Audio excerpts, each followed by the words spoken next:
6 orang ditetapkan sebagai tersangka kasus tewasnya Aibda Andre Wibisono, anggota Polda Kalimantan Tengah. Aibda Andre tewas dikeroyok hingga ditembak dengan pistol airsoft gun di Komplek Pantun, Kota Palangkaraya. Motif pembunuhan masih didalami polisi.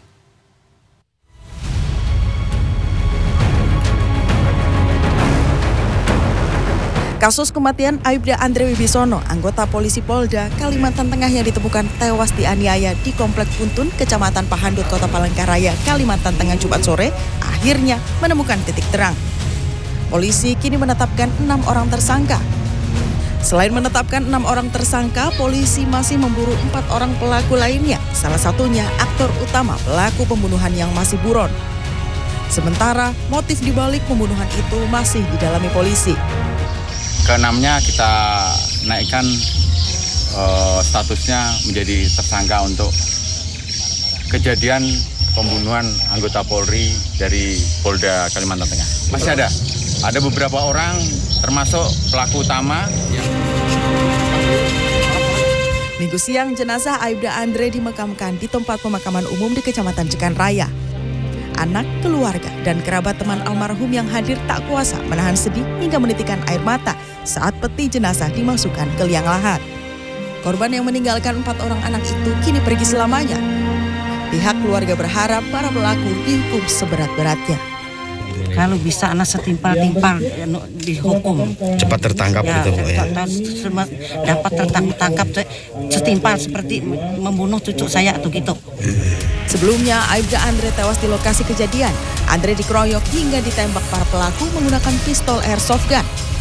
Selain mengamankan pelaku, petugas menyita barang bukti berupa senjata tajam jenis parang, linggis besi, sebatang balok kayu, dan 2 peluru gotri airgun yang dikeluarkan dari tubuh korban.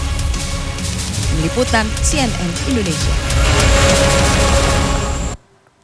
Musim hujan dan cuaca yang lembab membuat ribuan laron berkumpul hingga mengganggu penglihatan para pengendara yang melintas di Kabupaten Mojokerto. Ya, sementara itu warga dihebohkan dengan kehadiran 2 orang utan yang masuk ke permukiman penduduk di Desa Pembuang Hulu 2, Kalimantan Tengah. Selengkapnya kami rangkum dalam Indonesia 24 Jam.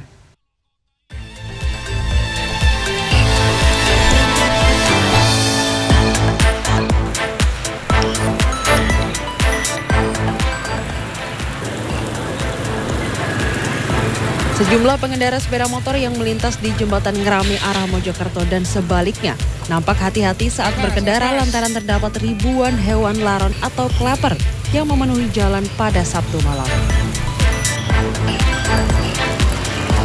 Akibatnya beberapa pengendara yang melaju kencang terjatuh dan menderita luka ringan.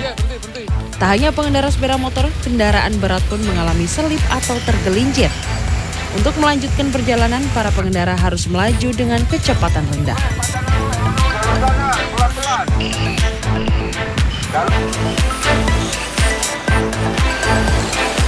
Minggu siang banjir luapan Sungai Citarum merendam 1.200 rumah warga di Kampung Bojong Asih, Dayakolot, Kabupaten Bandung, Jawa Barat. Ketinggian air banjir pun mencapai 1 meter.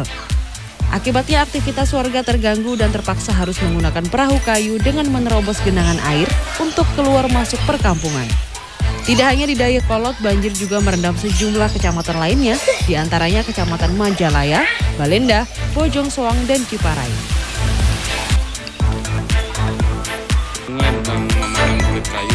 Dua primata dilindungi yang masuk ke permukiman Desa Pembuang Hulu 2, Kalimantan Tengah pada 28 November lalu berhasil dievakuasi oleh petugas BKSDA bersama tim medis Orangutan Foundation United Kingdom. Dikonfirmasi pada Minggu belum diketahui pasti asal induk dan anak orangutan ini.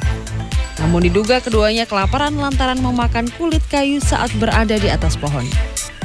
Usai dievakuasi dan menjalani tes kesehatan setelah beberapa hari hingga dinyatakan sehat, petugas BKSDA membawa kedua orangutan ini ke Suaka Marga Satwa Lamandau di Kabupaten Kota Waringin Barat untuk dilepas liarkan. Tim Liputan CNN Indonesia.